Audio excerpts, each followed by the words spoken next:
Hello there, Scorpio sign. This is your monthly reading. This is your reading for the month of October.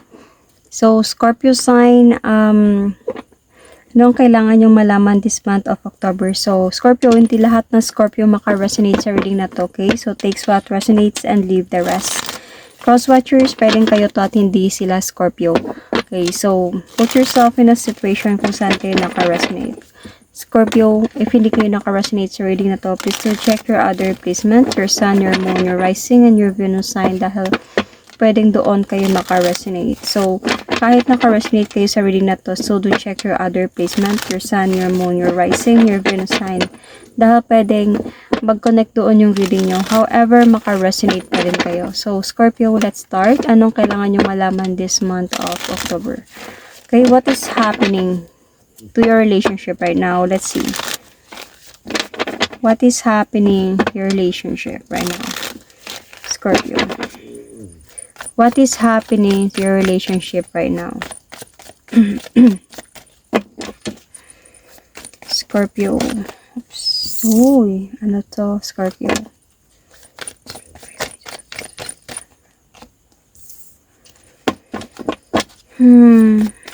Cheating. Unexpectedly, yung person mo nag-cheat sa'yo and the relationship has ended, or ikaw mismo nag-end ng relationship ninyo.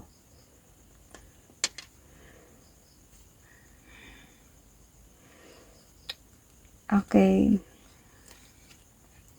Scorpio, may binalikan si person. Kaya nangyari to. Itong person mo unexpectedly nag-cheat sa'yo. And what you want right now is yung judgment, karma para sa taong ito. What happened? Let's see.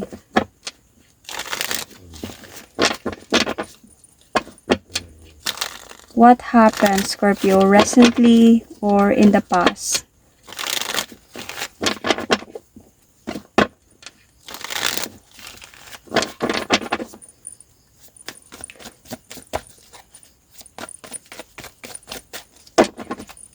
What happens?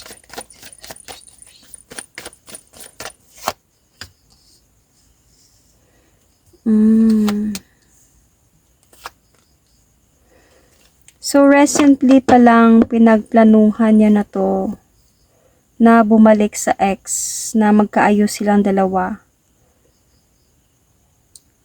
Sabihin, while you are together, while you are in a relationship. Hindi na siya nakakatulog sa gabi dito sa kaisip about this situation. I think your person ghosted you unexpectedly with someone from the past. Be with someone from the past. Nag-move forward siya towards there. Pinag-isipan niya talaga to. Kung paminsan before or recently, parang nararamdaman mo na tahimik siya. Minsan hindi siya nakipag-usap kasi nandun siya sa point of soul searching. Nahanap niya yung right path ng buhay niya. Kasi alam niya na this person is like betraying you. Alam niya yun. Gumulo din to sa isipan niya. Na-stress din siya thinking about this. Pero I think pinagplanahan niya na to na I need to do this. Kaya nangyari to siya this time. Might be this person ghosted you and unexpectedly. Kaya nag-decide ka dito na okay, tapusin na natin to if ganito lang naman din. So, you might be dealing here with Capricorn, Virgo, Taurus. Taurus yung pinaka nararamdaman ko dito. What is your person's feelings towards you?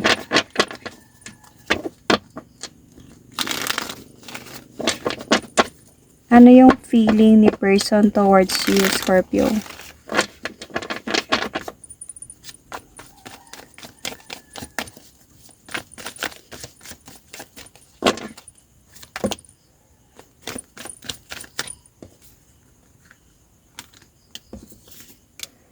Hindi talaga siya sure sa nararamdaman niya sa'yo, Scorpio, kasi magulo yung isipan niya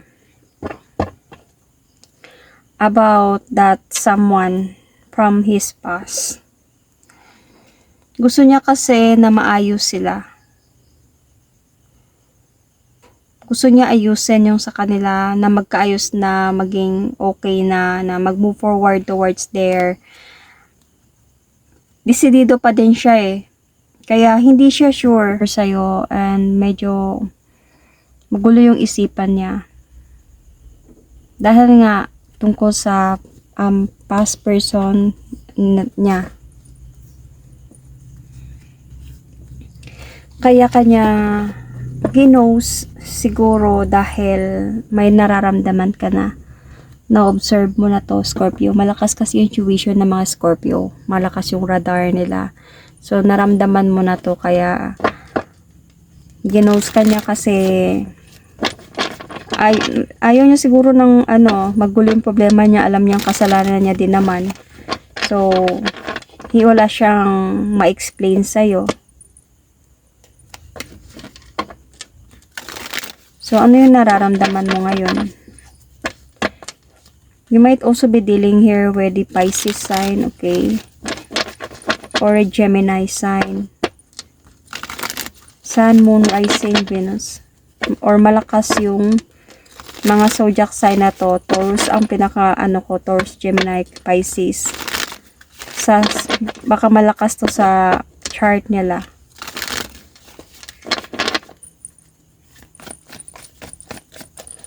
So, ano yung nararamdaman mo dito?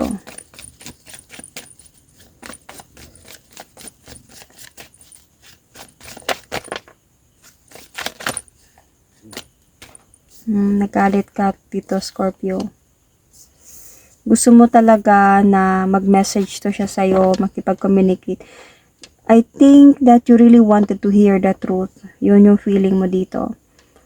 Honestly, gusto mo talaga ng yung I can feel sa'yo dito na siguro ginos niya ako dahil nakipagbalikan talaga siya sa asawa niya. May humad lang dito kaya hindi niya carry na makipag-usap man lang sa akin. Siguro alam mo na yung totoo dito. Ang gulo, you have been spying already, Scorpio. Feeling ko alam mo na to and parang para sa'yo dito, sa nararamdaman mo para sa kanya, madali para sa'yo i-accept yung sitwasyon na to na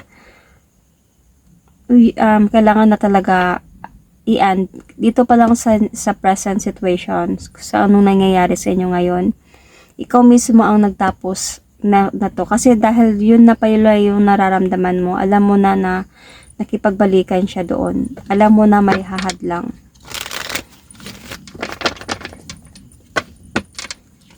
So, ano yung pwede mangyari this October sa sitwasyon na to?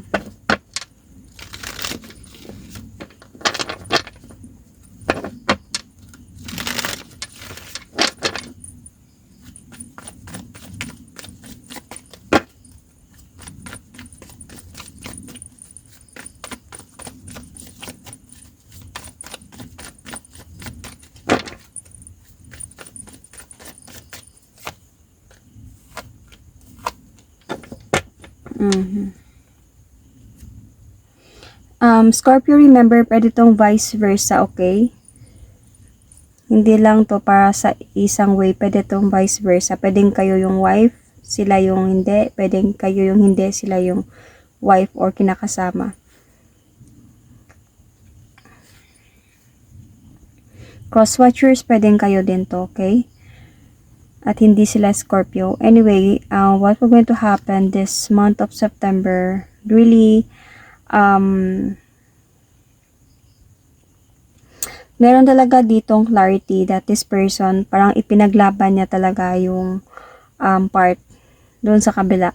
Nakipagbalikan siya sa kanya. Might be married sila nito, ex niya ba to? Nakipagbalikan talaga siya doon. Parang naghihintay na lang pala yun siya ng enlightenment or sign para gawin to. Kasi this person walk away calmly in your situation or relationship, ginos ka niya or what, because nagkaayos silang dalawa. Kaya kanya ginos. See, hindi, this coming of October, clear na to sa'yo lahat. Hindi kayo nag-uusap ng person na to talaga. Kasi nagkaayos na sila. So, definitely, paano ba, ganyan or ganyan. So, but this is an upright, okay? Separation talaga dito ang meron sa inyo. This coming of October, clear na to sa'yo. Na kung bakit nangyari ang mga lahat ng bagay na to. Magkakaroon ng clarity sa'yo this month of October.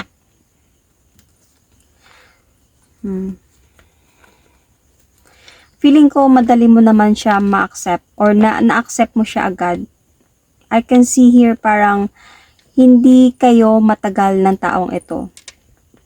Hindi kayo, parang bago lang kayo na nagka-fling-fling, nagkaroon ng relationship, then biglang ginose ka niya. So, madali mo siya natanggap. Ito yung energy na nararamdaman ko sa inyo, Scorpio. Kasi pag ito, matagal na kayo, mahirap kang bumitaw, Scorpio. Pero dito, bago lang kayo nito.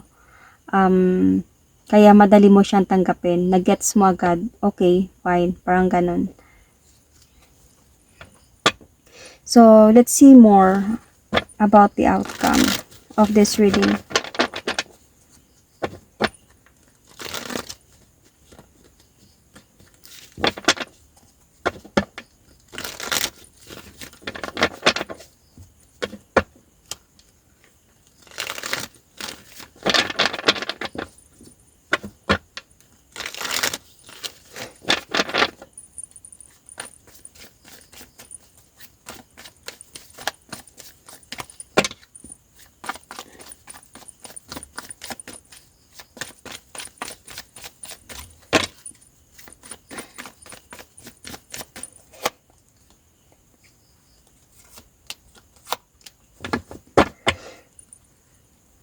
Okay.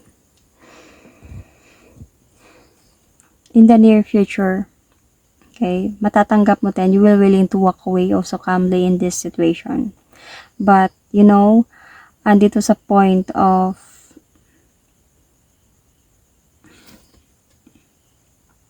the cycle will really going to end sa inyong dalawa. Everything will transform. Pero alam mo, magkakaroon na sa'yo dito ng fear. Magkakaroon na din, however, sa'yo ng fear about accepting people in your life. Pero may darating. May darating sa buhay mo. Pero pag may darating sa buhay mo, siguro oobserbahan mo na talaga to ng maayos if this is still single or married, you know, may girlfriend ba to or whatever. Oobserbahan mo na talaga to. So, hindi ka na basta-basta this time. Ibig sabihin, you learn from your mistakes or you learn from the lessons that the universe gave you. Hindi ka na sure kasi natatakot ka na maiwan ka ulit or mag-ghost ka ulit. Baka may someone from the past ka na naman. Pero, I can see in the near future, somebody will come to offer you a relationship. This is someone like, I think 25 to 35 or 25 to 30 years old. Ganon siya. So, hindi siya ganon ka-old. Hindi siya ganon ka-matured. So, I'm going to pull an oracle card. This is a message from your angel. So, pwedeng connected to sa reading mo. Pwede namang an angel just wanted to send you a message, Scorpio, para sa mga Scorpio. From Angel Desiree. No conditions aren't favorable right now. Okay? Wait. Look into other options and ask the angels to help guide and comfort you. So, sa ngayon, Scorpio, parang hindi pa favor sa'yo yung tadhana. Pero, maghintay ka lang. Look into other options. Baka merong guides, merong signs sa'yo, yung angels, and they will going to comfort you however, kahit ano pang mangyari. So that is my reading for you. Thank you and God bless.